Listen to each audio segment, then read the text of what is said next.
every country has a story about how it came to be. But you know what? Some stories, they're just epics. And this is one of them. It's a story packed with courage, with sacrifice, and about a whole lot of people deciding, you know what? We're going to write our own destiny.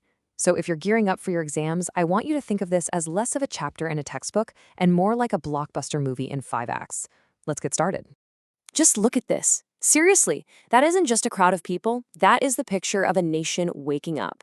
This image, it captures that exact moment when an idea stops being just an idea and becomes a movement sweeping across the country like a force of nature. This is the story of India's fight for freedom. I mean, think about it. How do you get millions of people who speak different languages and live hundreds of miles apart to all start moving in the exact same direction for the exact same goal? That's the real puzzle here, isn't it? Well, let's figure it out. Okay, Act 1. Our story kicks off in the late 1800s.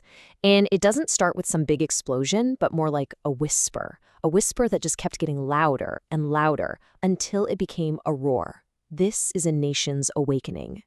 So this really powerful idea starts to take hold. People began to realize that the British weren't just ruling India. No, they were controlling all of its amazing resources, the cotton, the spices, all the wealth, and they were doing it for their own gain. And a simple thought began to form.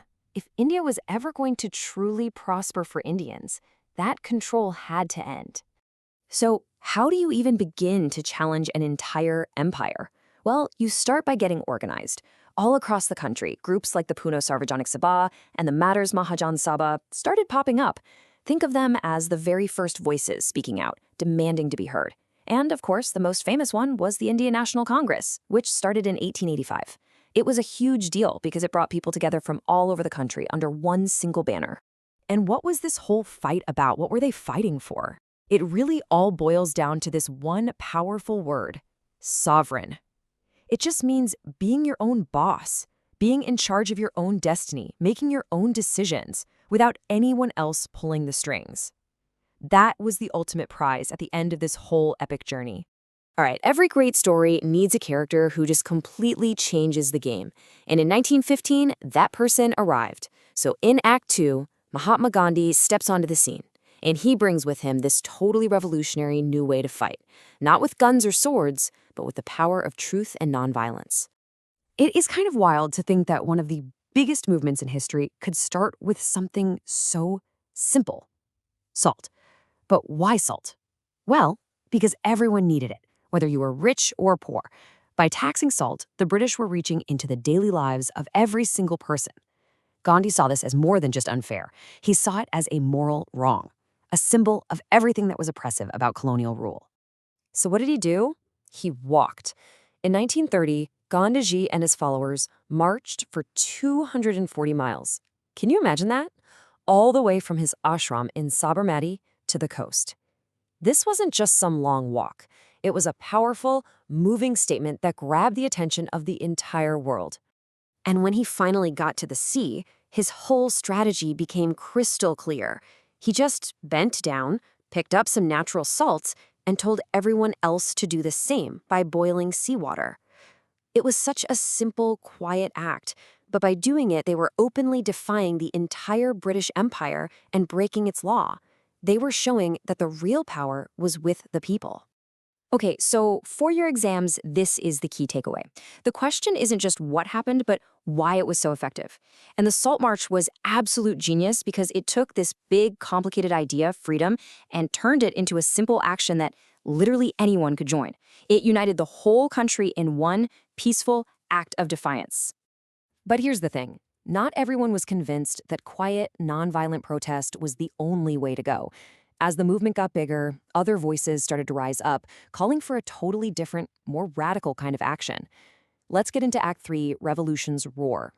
Meet Bhagat Singh. He was young, he was brilliant, and he was incredibly passionate. He and his fellow revolutionaries, they represented a whole other powerful force in the freedom struggle, one that believed freedom wasn't something you ask for, but something you had to seize, and maybe a bit more forcefully. This quote pretty much sums up his whole philosophy. Bhagat Singh believed that the British government was basically deaf to the cries of the Indian people. So his goal wasn't just to protest, it was to create a sound so loud, a moment so dramatic, that the empire would have absolutely no choice but to pay attention. His famous slogan, Inqilab Zindabad, means long live the revolution. Through their group, the Hindustan Socialist Republican Association, they chose a path of direct, radical action. Their fight wasn't just about getting rid of British rule, it was against the whole system of exploitation that they felt it stood for. By the time we get to the 1940s, the story is hitting its climax. The entire world is at war, and the call for freedom in India is louder than it has ever been. This was it, the final no more negotiations demand. This was Act 4. Right in the middle of all the chaos of World War II, Gandhi launched the Quit India movement in 1942. He told the British they had to leave, immediately. And he gave the people this really urgent new call to action, do or die. But, and this is super important, he insisted that the fight had to stay nonviolent. It was a call for the ultimate sacrifice, but without ever raising a hand in violence. The British reacted instantly. They threw Gandhi and all the other major leaders in jail. But you know what? They couldn't jail the idea. The movement absolutely exploded across the country. And what's so cool is that it was ordinary people, students, farmers, the youth, who became the leaders, who kept the fire going. And so, after decades and decades of struggle, the moment finally came. But just like in any great epic, the ending, well, it wasn't quite as simple as everyone hoped. The final act is a story of both incredible triumph and terrible tragedy. After almost 200 years, British rule in India was over. The flag was raised over a free country.